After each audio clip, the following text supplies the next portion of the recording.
Hey, Julie, we're back. It's Sunday. Yes, made it to another Sunday out in the beautiful Caribbean breeze. I think we're going to get a little thunder here in a little bit. I think So so too. Yep. So we are broadcasting live with our Diet Cokes and our wonderful Caribbean breeze down here in Puerto Rico. And it is a absolutely gorgeous day here. The sun is not trying to kill us today, which is always nice. And we have a fun, Julie and I, believe it or not, actually have 4 things written down that we are going to share with you guys today. Because if you are a longtime listener to the Sunday podcast, it is generally speaking a complete and total game of foosball in terms of ideas and concepts and whatever Julie and I have come to our minds. but don't worry, just because we're prepared this time doesn't mean it'll be less weird. That's right. So Might be worse. that was your disclaimer. So what we talk about on Sunday, and when the whole purpose of this podcast is what Julie and I have done for, quite frankly, decades, is we always take a day of the week, and she and I always go typically on a long walk, and we would sort of defrag from our past week and and then face forward. We wouldn't spend a lot of time thinking about the past week. We were spending most of our time thinking about the following week and then whether or not we were taking the right steps the following week, what we had planned to take, and that were going to be commensurate with the accomplishment of our longer term goals, stuff like that. And it's worked. And then every year, Julie and I also, and we still do this too, though now living in Puerto Rico, we can pretty much do it all the time, is what we call our Harris Summits. And Harris Summits where we'd get the heck out of freezing Ohio and we'd go someplace warm and we would essentially legal pad out what our goals and whether we were on track, behind, or ahead. And we did that for years. And one of the things I think the biggest benefits to having shared goals like that, overtly shared goals, is it's been a real cornerstone for our relationship. I believe so too. And Yep. if you recall back to the original Harris Summit, I do. that was when we decided to get our real estate licenses. That's true. We were down So in it's been that long ago. Do you remember we went down to Key West? Key West. And we were down. Do you remember the name of the hotel? Bonus points if you do. Pelican Oh, she something. does. You always remember. Yeah, Pelican that's what it was. Fires. Pelican something. Yeah. It's still there, I'm sure. I'm sure. Yep. And we were It's sitting great. out. We were sitting out there, and we were trying to make a decision what if we were going to get into real estate, and that's where we made our decision. So, yep, that was at a Harris Summit. But now that we live here in Puerto Rico and we live at the beach, we can pretty much do Harris Summits every day, which is pretty much what we do when we go on our Or at 6 least mile every Sunday, our 6 mile walk. Yeah. So listen, if you haven't picked it up yet, the Sunday podcast is not structured, and it's fun, hopefully. Hopefully. Or sometimes we get on a rant. So you've been warned. That's it. No more disclaimer. You have been completely That's conditioned right. for whatever insanity comes out of our mouths. Starting with, it turns out that, and we mentioned this on our daily podcast. By the way, if you want to listen to the non-insane version of our podcast, just listen to the podcast We should mention that during the just week. in case, God Right. help them, this is Our- their first one. Yeah, our podcast is the number one listened to daily podcast for real estate agents in at least the United States. And if you want to get real estate training and motivation and mindset stuff, listen to that one. On this one, we get to talk about fun things like aliens. I'm ready to rumble. It's Oh, right here. no. Were you really knowing I was going to bring that up first? You I'm do. Just You have reading your mind, that's all. All right, go ahead. Aliens. So, yes, the Pentagon to launch task force to investigate UFO sightings. Yes, they actually called it UFO sightings. Pentagon is forming a new task force to investigate UFOs that have been observed by U.S. military aircraft, according to defense officials. Deputy Secretary of Defense David Norquist will help oversee the task force, which is expected to be officially unveiled in the next few days. Now, we talked about this probably a month ago, but now they're making it official, and it's an actual investigation that they are actually talking about. Previous efforts to look into what the Pentagon dubs unidentified aerial phenomena were led by the Navy, as many of the documented encounters involved their aircraft. Of course, the DoD did not immediately respond to a request for comment. Let's see, both members of Congress and the Pentagon have long expressed concerns about the appearance of unidentified aircraft, specifically because they're flying over U.S. military bases, posing a risk to our military jets. No consensus on the origin, with some believing they may be drones potentially operated by our earthly adversaries seeking to gather intelligence rather than extraterrestrials, but we're now going to actually investigate this. Let's see, there's a lot of places this has been posted, so there are the actual videos with the Navy pilots talking about, holy cow, how can it be flying like that? So I thought that was pretty interesting. Yeah, well, this goes from basically being conspiracy theory. Now it's a fact, and you're going to start seeing more and more reports like this. Now, the conspiracy theory that you can draw into this is a lot of conspiracy theorists, because I researched this for Julie last week, because she's really into nerdy stuff, as longtime listeners will know, is that the theorists, the conspiracy theorists, are guessing that there's going to be some sort of big mass reporting of aliens to try to implement more government control.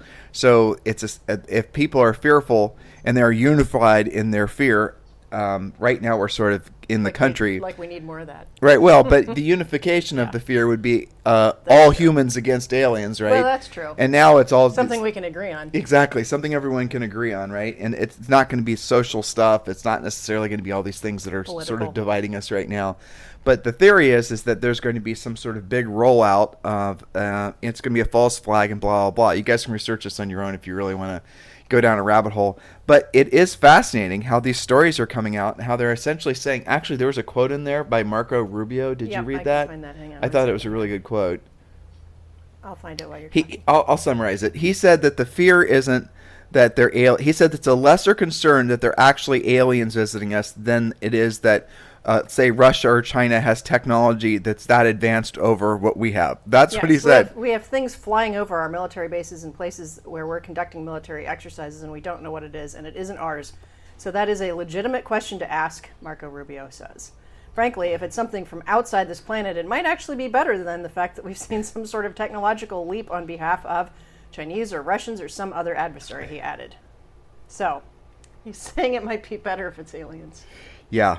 There's that. Okay. Well, so there you go.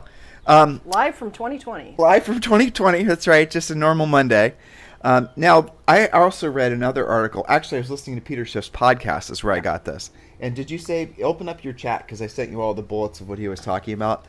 This is kind of a fascinating thing. And Julie and I watched this. Thing, are you talking about? Yeah, the tax thing. Julie and I have been watching a lot of and thinking about the ramifications of the COVID and all the money printing. Something like it's close to $18 trillion has essentially been pumped into the economy in one form or another since March. And that's never happened before. There's no historical precedent for it.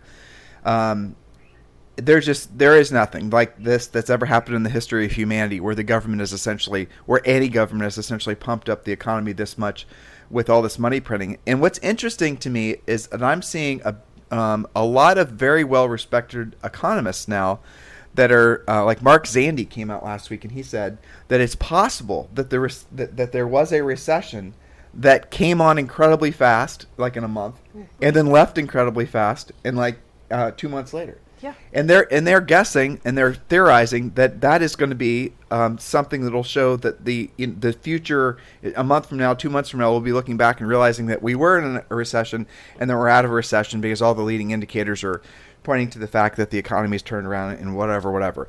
But the one thing that none of these guys take into consideration, and I probably read 10 articles just from different people because I'm hoping that's true, right? I mean, I'm an optimist. I don't want there to be a recession or a depression. So I'm hoping to find evidence that that's true. So in researching this, one of the things that none of these guys take into consideration, and they don't even mention it, is the fact that the money that was printed, the almost $20 trillion that was printed and injected into the economy in one form or another, had that money not been printed in, they sort of infer this, that there would have been a recession or would have been a depression. But the money is still there. The money has not been taken out.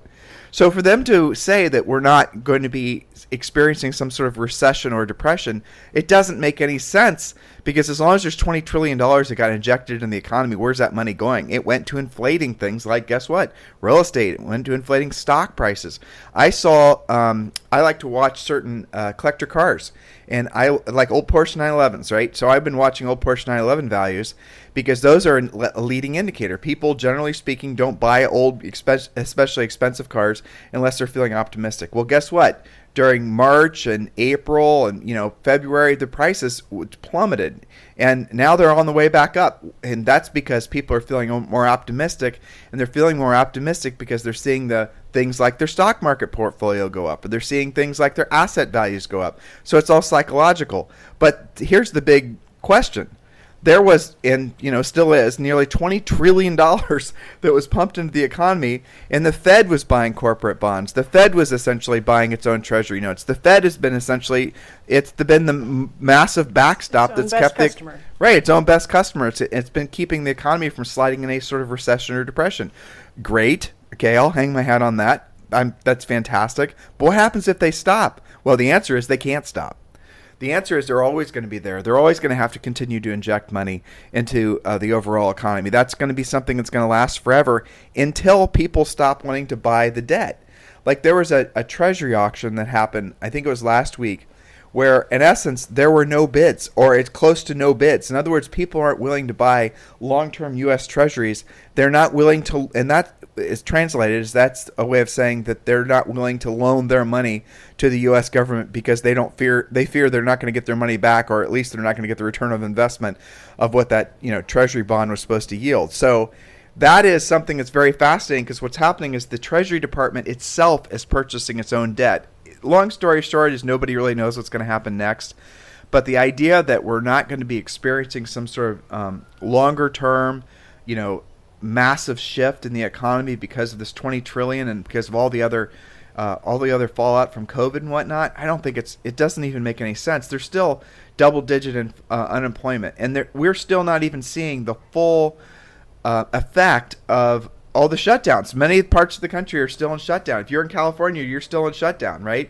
And so people, you guys remember zombie houses? They called them zombie homeowners that were living in, mortgages that were essentially zombified. They were not, they weren't in foreclosure. The people were still living in the houses. The houses were vacant. That was a carryover term from the housing crash. Well, now you're seeing zombified cities and states, and you're seeing zombified businesses. People that, if the money goes away, the money that's being injected into the economy goes away, they're out of business.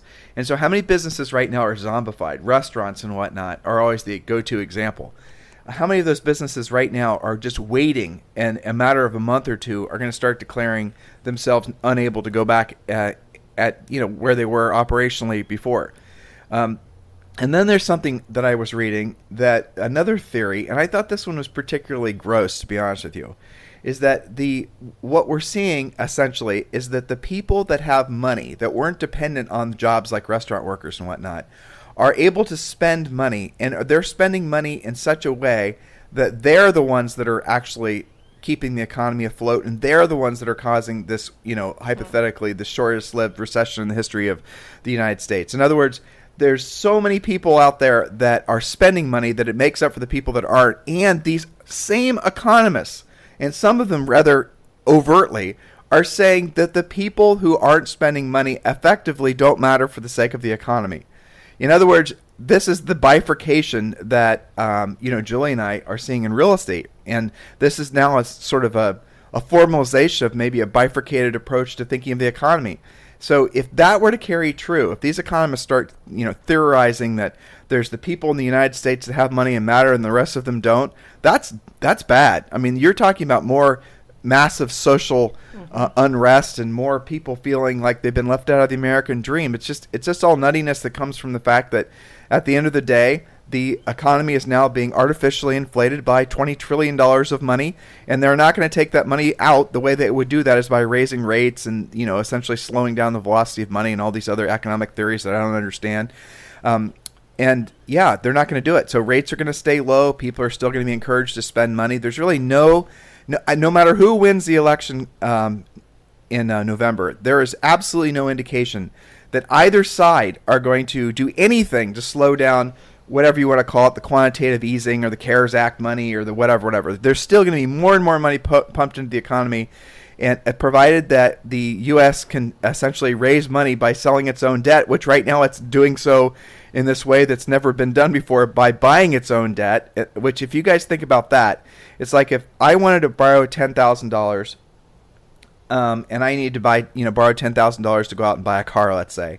I go to my printer and I print $10,000 in essence, and I'm able to print my own money. And then with that money, I can go out and buy a car. Not just a car, but I can buy every car on the face of the planet if I wanted to, because my printer never runs out of ink. Yep. You guys get it? That's what's happening right now. And there's nothing that backs my goal, or nothing that backs my money. Sorry.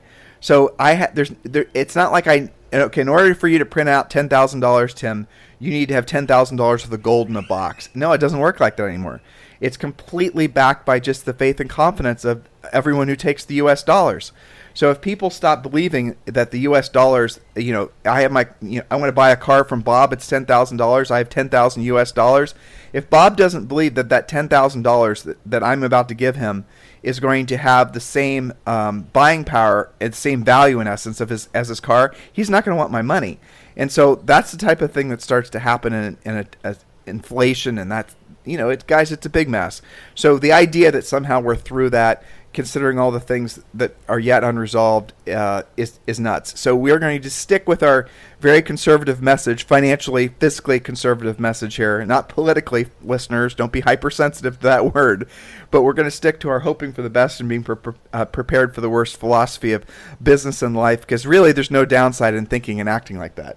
Yes, and yet, do you want to talk about any of these tax things that are on the horizon? Yeah, so, this is something I was apprehensive even to share this with them, but I think we should. They should know, especially if they live in California.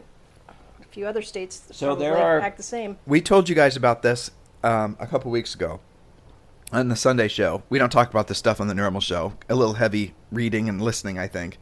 But we were theorizing after, again, having read a bunch of articles and talked to a bunch of people we know, how the states are going to recoup the losses that they have from not having sales tax. Because the COVID has basically caused a lot of these states not to be able to, obviously collect as much in sales tax as they otherwise would have. And not to mention all the other taxes that they would have from consumption that hasn't been happening. And so obviously politically in the federal government, the Democrats, the Republicans and all that, they've been talking about doing state bailouts, but it doesn't look like that's going to happen. So these states have all these fixed costs. Obviously, they have state employees, they have bureaucrats, they have roads, they have lights, they have all the things that states and cities pay for. Those bills are still going to come due. And yet, so like if you're a state or a city and you're trying to decide whether or not you want to put out some money to build a road, now in Texas and such, they will raise it through bonds and borrowing money and things like that they'll pay a certain yield on and all this other stuff. But for the most part, it's done through taxes. So let's think of it more practically. You're in the state of California, and in the state of California, you have a bunch of fixed costs from running public school. Teachers, obviously the administrators, the buildings, all the things that are associated with that. Now, that money has been typically paid for through property taxes, and other states operate the same way. I'm pretty sure California pays through all that through property taxes. Well, if all of a sudden, and I'm sure a lot of it's also subsidized through sales taxes and all this taxes, so the money goes into the state, the money then decides how it's going to spend the money. If all of a sudden the state doesn't have the same resources because some of its income sources from sales tax receipts and whatnot have essentially been depleted dramatically, and then now you're seeing this complete reshuffling of how the economy works. So not only is it the temporary loss of sales tax receipts from the slowdown in the economy from COVID, but now it's all these businesses that won't come back. So what these cities and these states are going to do, and we started seeing this in all places, in Dallas, Texas. We started reading through, we have Google Alerts set up for all this stuff for all of our major markets. We have the most coaching clients. We have tons of coaching clients in Texas. We always like to keep a watch out for the things that are the canary in the coal mines. And we started seeing these individual cities starting to talk about what they're going to do in 2021, and all of them are planning on raising property taxes. And in specific areas around Dallas, they're trying to figure out what the legal amount is, the absolute highest amount that they can raise property taxes by in 1 year. And there's a big debate going on about how much it's going to be. I mean, Julie and I were reading the same articles, and we didn't even understand, because some of them looked like they were proposing making the property tax rate go from like 3%, which is high, to something like 6.5%. Now, we are not experts at this. Don't hold us to this or don't quote us to that. But the point is that all these cities and states are hustling for the same thing. And this morning, I was reading about something that is being talked about happening in California. And I sent Julie these crib notes for the sake of sharing them with you guys. And they actually, I think they're calling it the wealth tax. No, go further up. Go further up. Well, yeah, I sent you a bunch of information before. Okay, the top federal tax to be 54%. I think it's 38 now, right? So I didn't send you very good notes. I sent you good notes in the second part. Sorry, listeners. All right, so what the Democrats are proposing, and you guys can read this online yourselves, is they're proposing that the top federal rate be raised from, I think it's 36, or it was 39. At 38. And now to 54%. To 50 and California is up to 17%. To 54%. So the top federal rate would go to 54%, and the top state rate in California would go to 17%. That's for the top income earners, and that doesn't include property taxes or sales tax or registration fees or conveyance fees or all the other taxes that you pay. So it's possible that in California, if you're a top earner, and I don't know what the top bracket is in California, but I'm guessing it's not that much. Probably Can not. you Google that? Yep. 71.7 is your next stat you're working on. Right. So if you add those two numbers together, what they're proposing is that in the state of California, hypothetically, the top, and obviously this is going to be bantied about, but this is what politicians are proposing, that the top income that someone would pay between the federal and the state would be over 70%. Okay, 70%, if you're in the top income bracket, would go to state and federal taxes. Now, that's not even the worst of it. And Julie's going to do this homework really quick. Remember, you got to turn your Wi-Fi off and make it work up here. Yeah. Okay, and then what you're going to see is that they're proposing what's called essentially a wealth tax. Now, the wealth tax, and this was really fascinating, is going to, fascinating in a bad way, right? They're going to tax, now just hear me out, I'll give you the details as I understood it. As an individual who has a net worth of $15 million and a married couple who has a net worth of $30 million, this is how it relates to you. Now you're thinking to yourself, that's crazy, I don't have that kind of net worth, but stay tuned because I'm going to tell you how this is going to affect you no matter whether you're worth, whether you're a deca millionaire or not, okay? So here we go. In the state of California, like I said, this is a proposal. These are ideas. So you're going to have, if you're a top earner and you have an income of, you and your wife have a top, income where you're going to be paying the 71% tax rate, not including property taxes and the rest of it. And now you have a net worth of, say, $30 million. You're doing well, no doubt. But that $30 million, guys, just to put this in perspective, it's going to be in assets that you own. It might be, like, say, for example... But that's the difference, too, right? So there's two things. One is the percent is going up. Right. And the other one is that you're going to actually have all of your assets appraised, not just your house, not okay, just your tax that's the return. fascinating thing. Now, Yeah. and keep in mind, Tim, that the top right now, all you have to earn is $295,000 in California to have to pay 10.3% already. Is that their top? No, that's the bottom. Then it goes up from there. So $354,000, you're paying 11.3, $590 and up 12%, and $1 million and up is 13%. Okay, so you guys get the gist of it. So not only are they going to... But that's currently. We're not what you're... Right. So not only are they going to hypothetically raise the state taxes on just the highest end folks, but obviously they're going to trickle on down to everyone else too. So there you go. There you're going to see, if you're living in California, hypothetically next year, and I'm not talking about the ethicity of taxes. We're not talking about any of that. We're just talking about pure numbers, okay? We're not talking about, morals or ethics or anything like that. I'm not trying to be political. I'm just trying to talk about pure numbers here. So in California, the bottom line is if you're what they deem to be a top earner, you're going to be paying 71% of your income, of your top portion of your income, but all your other segmented, it's called a progressive tax, where they tax you so much on your first, so much money, and can you read the brackets just because it's relevant to everybody? You didn't send that to me. No, I didn't send it to you. You have to Google it. Sorry. You can just read the income bracket. Yeah, okay, right. Well, so your brackets are basically 300,000, then 350, then 600, then $1 million. Well, it goes down from there, right? They only report on 300. Okay, so 300 on probably can't afford to live there unless you're 300. That's right. But you're just okay. Yeah, but then it goes down federal. too. And there's tax. Yeah. I think if you have a family of 4 and less. That was California. Let me see what federal is. Is that what you went? No, I went state taxes. So just stick with California. And the Google term would be California state tax brackets. Yeah, there you go. Okay, and then what you're going to see is that there's this wealth tax. Now, the wealth tax, as Julie just alluded to, means that every single year, if you live in California and this gets passed, you're going to start having to have all of your stuff appraised. Now, the tricky part of this is if you're working in, say, Amazon or Google, and you live in, Palo Alto, and you have a nice house, a nice lifestyle, you could very well have $30 million in stock. It's not unheard of. We've known people that have become incredibly wealthy off EXPI stock from EXP Realty. All right, so Julie just found it. And she handed it to me because she didn't want to translate it. Okay, so here it is. California tax brackets for single taxpayers. This is not married, right? So I'm going to Julie's point. All right, so if you're earning between 45 and 57,000, it's 8%. So if you're earning 57 and 295, it then goes to 9.3%. 295 to 354, then it's 10%. 354 to 590, then it goes to 11.3%. 590 to a million, then it goes to 12.3%. Over a million, it goes to 13%. And just putting it in perspective, the brackets are virtually identical if you're married too. Just they raise the income amounts. So what you're going to see is an increasing in the taxing brackets, starting probably around 300,000, I would guess. So then this wealth tax thing, which is really scary because the state will be deciding what your assets are worth. You might be able to hire an appraiser, and some of you are thinking, well, I'll just say my house is worth this or it's not worth that. Well, you guys all know that property tax assessments always come in high. What makes you think that they're not going to basically overassess the value of all assets? And what then makes you think that they're what does it start out at 0.4%, right? Mm-hmm. Okay, so it starts out at 0.4%, and then it's reduced. It starts out at 0.4%. What was I trying to say? I forget.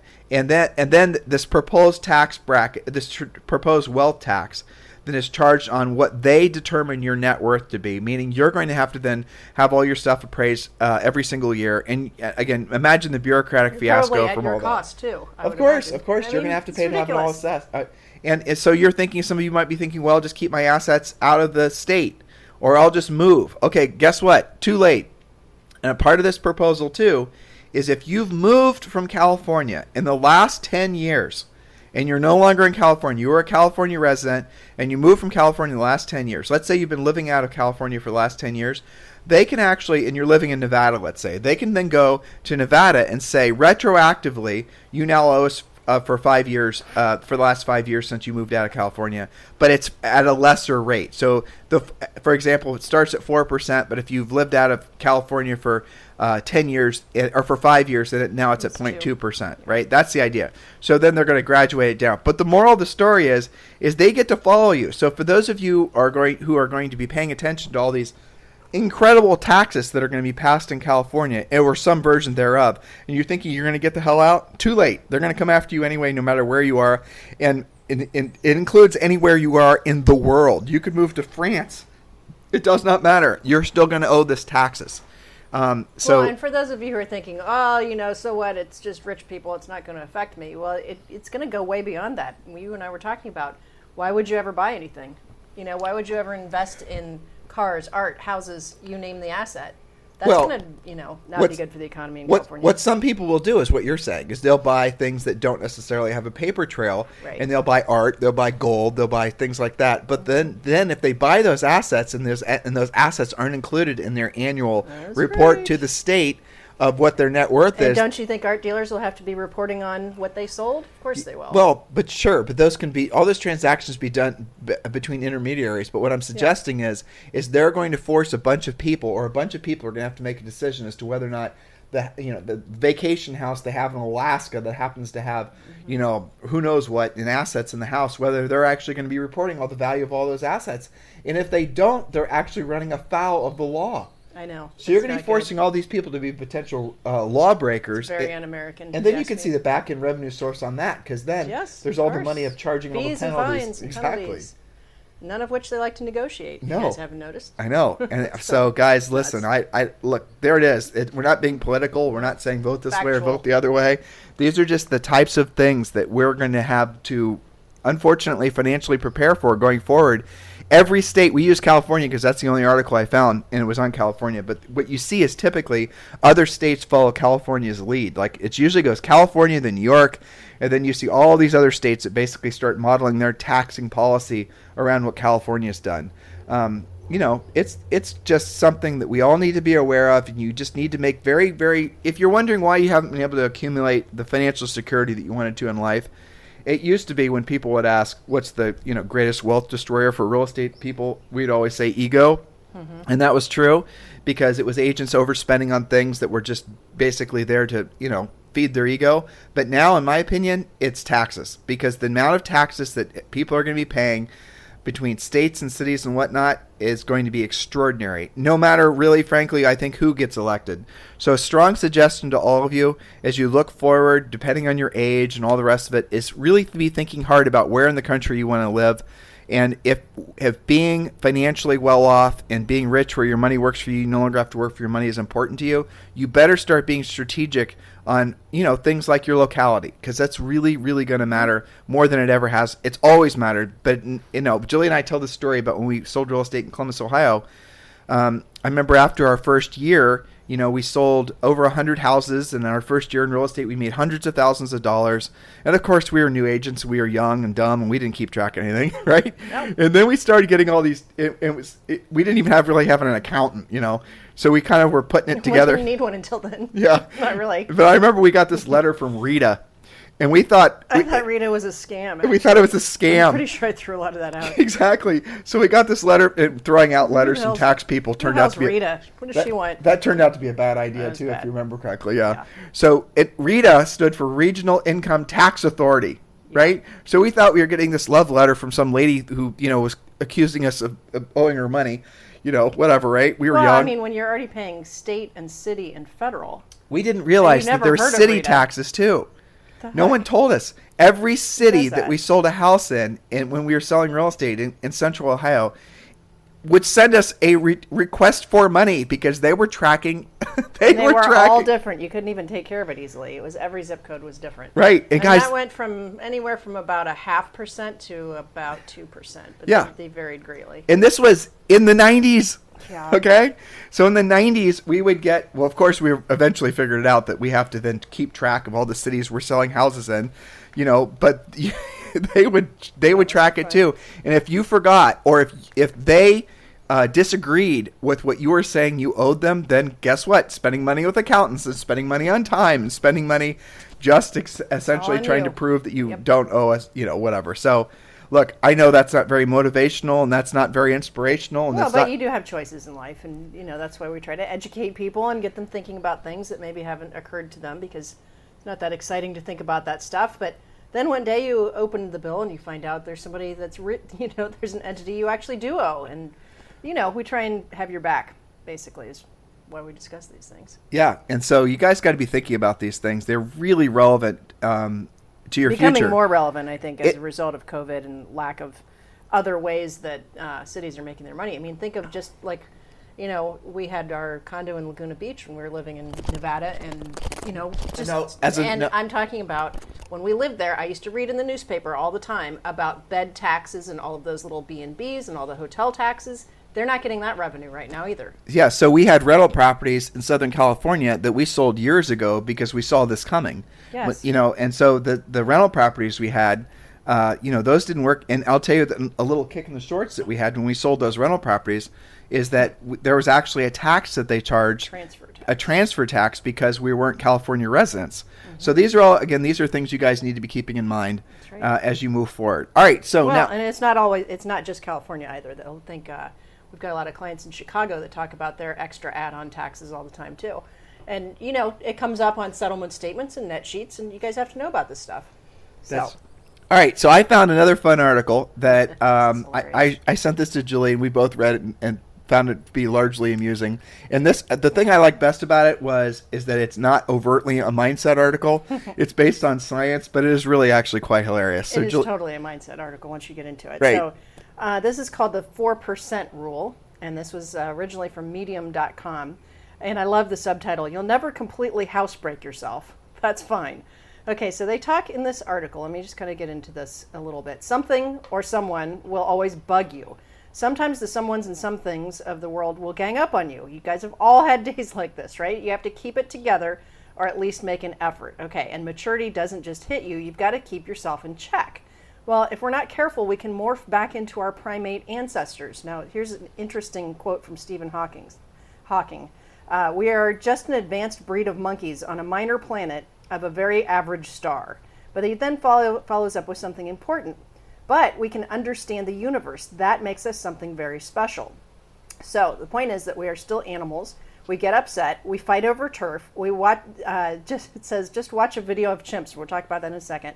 and think about your day. None of us can act as mature as we claim. We act like apes, but we also can understand the universe. And that's something. So what is the 4% rule? The 4% rule points to the fact that we share 96% of our DNA with chimpanzees. Okay? The other 4% makes us different. Now, this is a true story. Chimpanzees nearly killed a man over a birthday cake. Okay? Was it a man or a monkey? No, the chimpanzees almost killed a human. Okay. Okay, over the birthday cake. And not only that, I researched this. Oh, boy. And it wasn't just like some random guy that, was in a zoo or something. It was actually this chimpanzee, it was basically at a chimp sanctuary, okay, where like zoos that don't want their chimps anymore send them, and some of them were pets or whatever. Hey, can we get a pet monkey? No, and here's why. I'm going to be really clear exactly why. Okay, so basically, this particular chimp was getting visited by people who had raised it since it was little, and they got in trouble because it had been kind of violent with people, and they ended up in a sanctuary. Well, they still wanted to visit their chimp, and so they went there to this sanctuary. It had a house, and they were making birthday cake for him. Okay, well, meanwhile, there were 4 other chimps that basically figured out how to get out of their enclosures and watched this birthday cake being made. Okay, now the special birthday chimp was in his enclosure and being good, so he wasn't the one that instigated it. These other chimps saw this happening. They wanted the cake. Okay, they actually broke into the house. 2 of them were caught before it happened. The other 2 broke into the house and literally just mauled the actual guy that was trying to take care of the chimp. All good intentions, right? Okay, so the point is that the chimps executed a coordinated attack on the primary keeper out of sheer jealousy. Only one of the chimps got cake and the others didn't. No reason. It's just that simple. Kind of like how people react to every last thing. It's like your initial reaction, let's kill somebody. So it talks about how the 96% we act out of impulse, just like chimps. Well, the theory, here's the theory. Get basically preoccupied. Go ahead. The theory was basically that we're 96% chimp DNA. Yes. And there's only 4% of our DNA that's actually different. Yeah, that's why we wig out initially, is because you can't suppress that. You skip that part. But That's what I was reading. that's the essence of the article, is that basically we're 96% like the chimps. And you can't ditch it. It is in your DNA. That's the scientific part, right? And yet we're 4% different, and that contains your higher reasoning and social skills. It contains your ability to calm down and think through obstacles. But you've got to train yourself to use the 4%, or the 96% will come out. Okay, so you can just read it, Julie. Chimpanzee possesses the intellectual and moral reasoning of a 6-year-old. Many of us know adults who devolve into their 6-year-old selves immediately. Why? Because it's really easy. You're wired to do that. 96% of a person will always want to throw a tantrum, especially when we feel justified. Not throwing a tantrum will always call for more restraint than you think it should. It always feels hard. It can always wear you out. So ease up on yourself, because the 4% takes a lot of work. So what you're saying is those monkeys that mauled that guy for the birthday cake, we should feel sorry for them because they were tired. They were tired. They're using a lot of energy. And they didn't have a 4%. But this is a great little list. Okay, so how do you strengthen that 4%? How do you hone it so you minimize the self-sabotage? 4% of you, things to remember, here's your list. 4% of you do know, 4% of your, it says of you, that means your persona, right? Knows the right decision to make. 4% of you knows there's probably an easier solution. 4% of you knows that you're overthinking. 4% of you knows how to delay gratification. 4% of you knows how to calm down and strategize, to learn new skills, to question your gut, to shut up and listen, and knows that it's not that bad. And I thought it was interesting they said that, the 96% has the reasoning power of a 6-year-old. I've seen tests of 6-year-olds, and one of the things is the delayed gratification, right? Which was the chimp's problem with the birthday cake. They all wanted it and they couldn't control themselves. So one of the tests for, I think it's 5 and 6-year-olds, is if you can handle waiting on a marshmallow. So if you wait till the end of the day or the end of the test session, you get 2 or 3 marshmallows, or you can have one now. And none of them can wait, even though they get a reward at the end. They all want the marshmallow. We need to do that test with Zoe. Oh, you know what? She tried to scarf him the other day, and I caught her in the bathroom. I'm like, Zoe, what are you doing? And are you kidding me? She goes, I have a headache, and they don't taste that good anyway. I'm in here rinsing my mouth out. It's too sugary. You mean And I'm like, duh. You mean she snagged a bunch of marshmallows? I think she only ate 2 of them, but still. I mean, for somebody that weighs 36 pounds, that's like, I don't know, 500 grams of sugar probably, or the equivalent. But yeah, I mean, that's what they're saying is, when you devolve to your 96%, you're basically using your 6-year-old brain. And you can tell when you see social media, when you hear voicemail from agent to agent negotiations, people wig out really easily. You can finish reading the article, too. It's fascinating. Okay. The reason I particularly like this article, because I realized that essentially it is the 96% of our brains that are essentially running most things in life nowadays. And it goes back to one of the things that Julie and I always say is, do what you don't want to do when you don't want to do it at the highest level. That's only something the 4% of your brain's even going to understand. The 96% of your brain's going to say, I want that cake now. Exactly. So, in other words, 4% of you already knows how to get the birthday cake without ever having to kill anyone. But it gets drowned out. We don't listen to it because 96% of us wants to grab the tree branch and start beating people. Well, stop and flinging there. Our feces. So stop there. Yes. So stop there. What? Okay, so that's fascinating too, right? Mm-hmm. So I know when you and I are saying what we say during our normal podcast, and we are telling people to do what they don't want to do and they don't want to do it at the highest level, they know it's true. Uh-huh. And when we say things like, you're not doing your job every day unless you're putting yourself in a position to hear the word no at least 5 times a day, we know that that's true, and so do they. They know it's true too. 4% of them knows it's true. And yet, read that last bit again. And yet, we don't listen to it because 96% of us wants to grab the tree branch and start flinging our feces. And it likes that. 96% of you actually likes doing that. You're pre-wired to do it. That is your 96% of all of us, not of you guys, but everyone, right? We're all like this.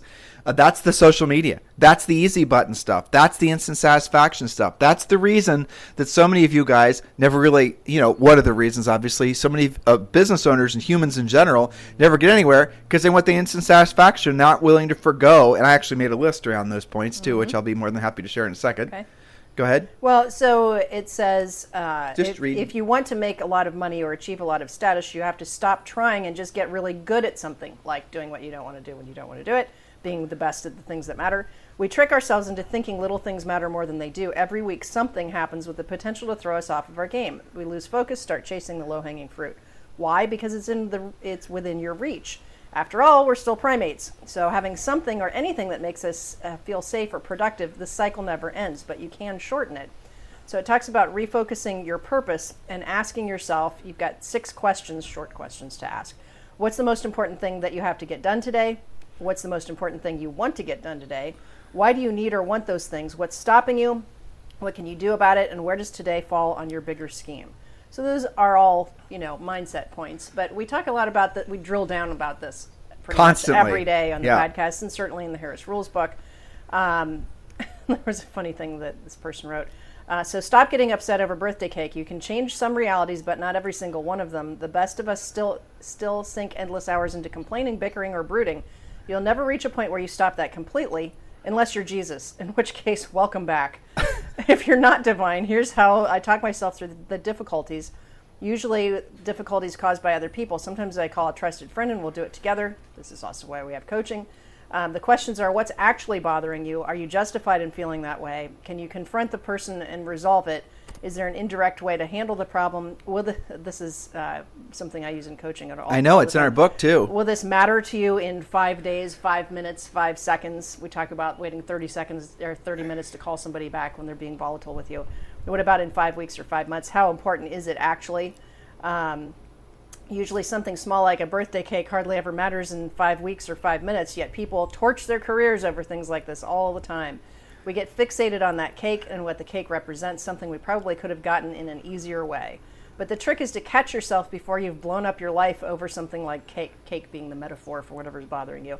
There's something better that you can do besides stew in your negativity, attack someone, or give up before the game's over. That doesn't mean the negativity goes away forever. The more you ignore your 96% thinking somehow you've tamed it, the more damage it can do.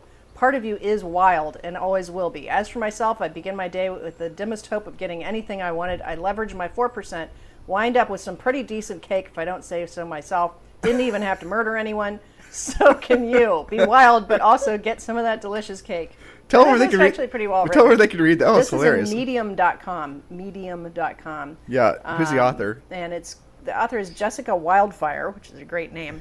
And the name of the article is Practice the 4% Rule to Get Exactly What You Want. You'll never completely housebreak yourself, but that's fine. Yeah, I thought that was really a great fun. article. Well, really but it does really drill down on the sort of from a scientific, biological perspective why it's so hard for people to fight against 96%. People are so reactionary, Well, it's the echo chamber thing that's going on too, because it's being reinforced. The whole idea that you're supposed to appeal to your emotions. Anytime someone's trying to manipulate your passion. Well, okay, you're teeing me up here perfectly.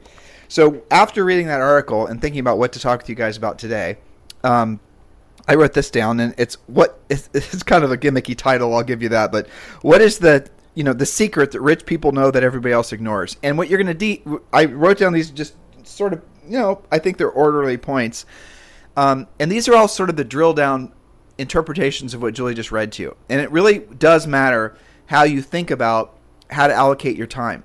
And first of all, I think it is important to remember that you can't have a highly efficient day. It is almost impossible to have an orderly day for more than, realistically, if you wake up in the morning till about noon, if you can control what you do during that time and you get 3 to 5 things done every single day that are going to put yourself in a position to help people and make money, that's a great day. That really is it. Absolutely. And we coach all of our clients to just focus on, we talk about this in our podcast, we talk about this in our book.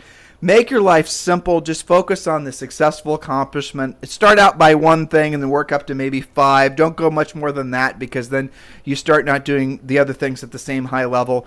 And it's a combination of can you grab that? Yep. It's a combination of things that are going to, obviously you're plugged in, they're designed to make you money, but also a combination of things that are going to designed to, take care of your body and take care of your relationships too. 100%. So we suggest things like, one of the first things, Julie is crawling around trying to pull up my notes. All right. I'm going around. You're going around? Okay, good. So you want to make sure, and I said this earlier, and I say this because it always makes people gasp, but if you're not putting yourself in a position to hear the word no at least 5 times a day, you're not doing your job. Now, it doesn't have to be a no of someone slamming the door in your face and sicking the dog on you. That's not what I'm suggesting. It can be a no that's just maybe a no, not right now. But you have to be putting yourself in a position to at least get the no in one variation or another. And what so many of you guys have done is you've nerfed yourselves up, right? Everything around you nothing has any sharp edges. And so as a result of that, you're not conditioned to even be in a position psychologically to hear anything other than, more echo chamber type stuff. People don't even say yes to you. It's just social networking. It's just malaise. There's no real anything that's happening as a result of your efforts during the course of a day.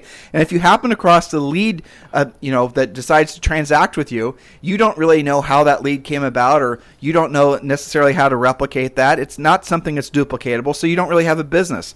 And then you just stay stuck in this whole echo chamber of the 96%. So what we strongly encourage all of you guys to do is put yourselves in a position where you're going to be having proactive conversations with actual sellers every single day, where at least 5 times a day someone can say no to you. No, flat out no, or no, not right now. And by going through the discomfort of psychologically anticipating the no and then maybe even hearing the no, you're going to move faster to not experience that discomfort and that pain anymore. By nerfing yourself up and making it so it's all about CRM follow-ups and Twittering and TikTok videoing and Instagramming and all this other stuff, by putting yourself in a position where all you're doing is passive stuff, one of the reasons that is attractive to you is because you're trying to avoid the real work, which is putting yourself in a position to hear no. The way you avoid hearing the no is by knowing what to say, that it essentially mastering sales skills. That's in essence all we're talking about here. So when you learn how to say things, that convince folks that you're here to help them and solve their problem, they're not going to say no to you. So the fear of rejection, let alone being rejected, will cause you to move faster than had you just basically decided to, do what most agents and people in life do, where they do everything possible to never hear the word no. Does this make sense, Julie? Yeah, and I would add to that it's learning the skills and the scripts to be able to have those conversations so you feel more comfortable even asking in a situation where you could hear no. But it also takes some guts to be willing to earn while you learn and do it anyway, even if you don't have the perfect script worked out in your head. Because here's a little known fact. We say it in coaching all the time. You'll never have the script worked out until you've practiced it in the real world Not Yep. just on role play partners, not just listening to it, writing it down, yada, yada, studying it, watching, blah, blah, blah. Okay, you have to actually use it, because if you're only practicing it with yourself or with somebody who's predictable, Who's also practicing you're it. only practicing 50% of the situation anyway, because you're Right. not getting any feedback. And Right. you'll never know how to deal with a real objection. You have to become okay. That's why in coaching we have something called scripts to save your bacon. I wanted to call it something else, but I was edited out of that. Scripts to save your ass. On our book. Oh, Yeah, they wouldn't let you okay, use the word no. ass? Nope, it's scripts to save your bacon. Thank you, editors. But we have that also. It's in the book, but it's also posted on for our student class site. And it's things like, remember that it's okay not to have the answer. It's okay to say, you know what, that's a great question. Let me write it down and get you an answer this evening.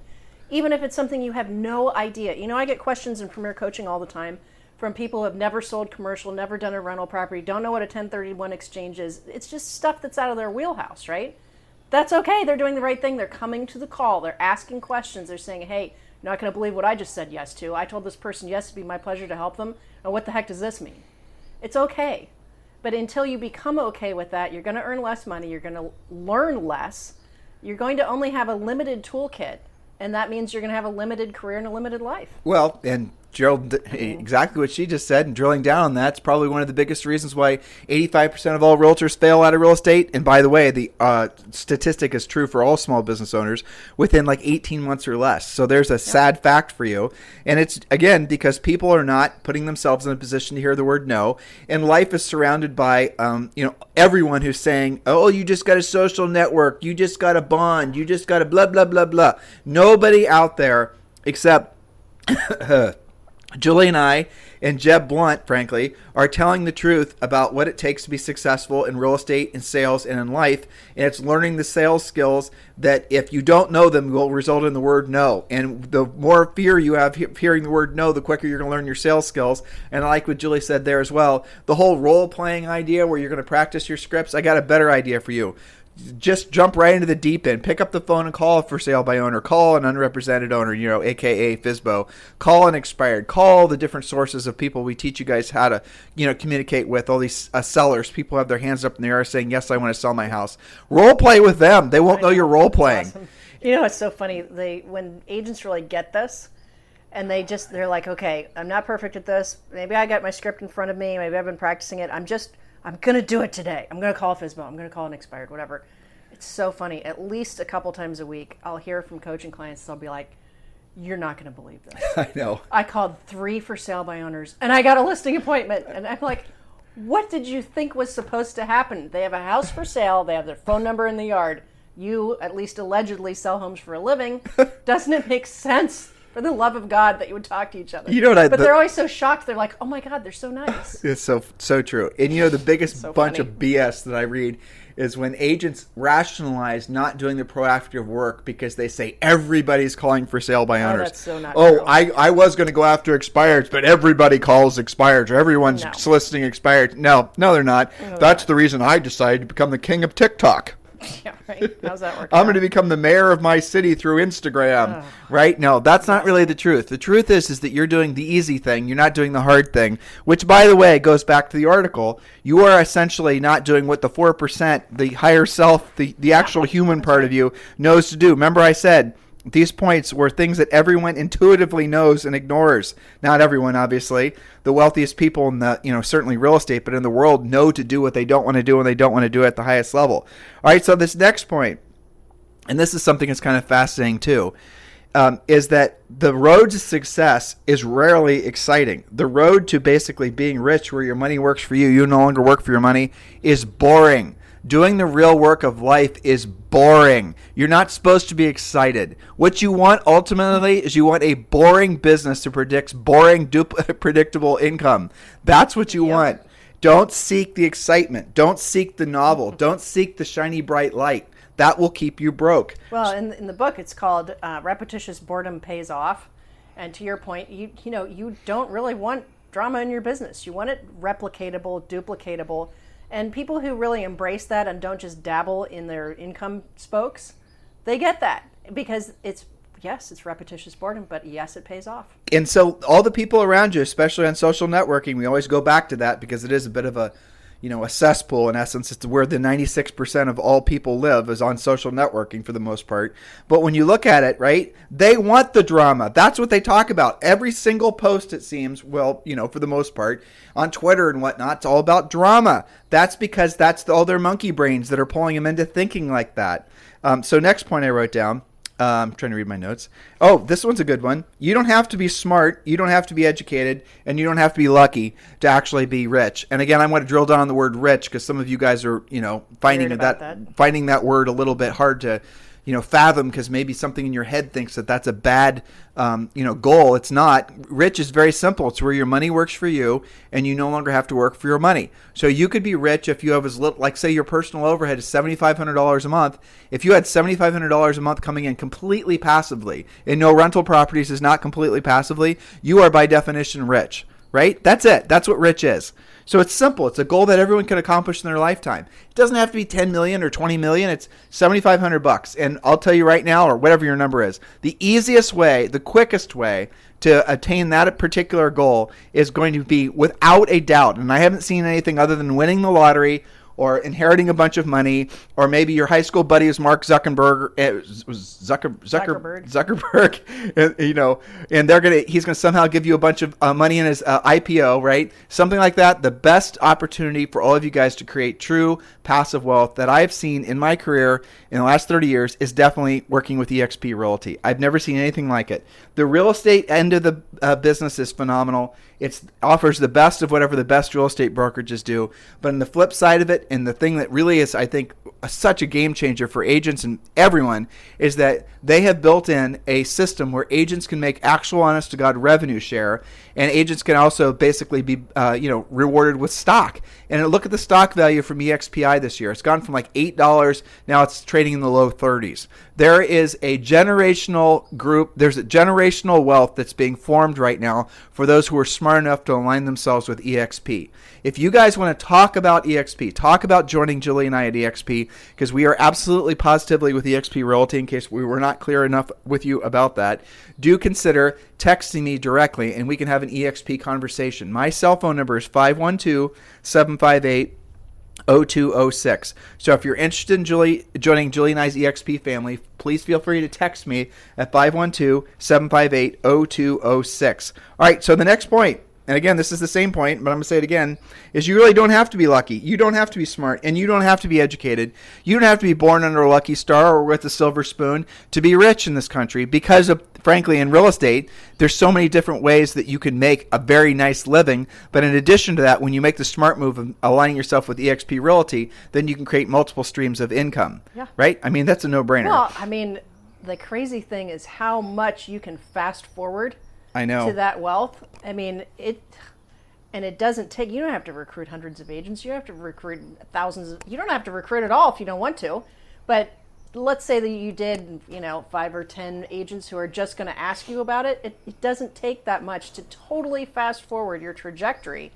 I mean, even if it was just an extra, right? Even if it was a predictable, duplicatable $3 to $5 grand, maybe $7,500 a month, but it was every month, and it was predictable and duplicatable, and you invested all of that, and you just ran your business like you always have. Well, let me put this in. Think of the difference. This podcast is a part of the C-Suite Radio Network. For more top business podcasts, visit c-suiteradio.com.